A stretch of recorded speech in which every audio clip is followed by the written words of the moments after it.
Saudara, ratusan sepeda motor diamankan aparat Polrestabes Makassar, Sulawesi Selatan dalam razia balap liar dan knalpot brong pada Minggu malam.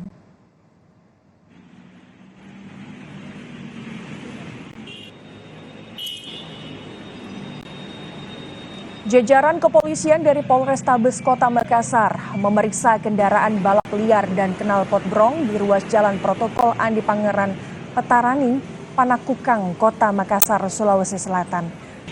Hal ini dilakukan karena banyaknya laporan warga yang resah dengan aksi ugal-ugalan di jalan raya yang dilakukan oleh para pemuda.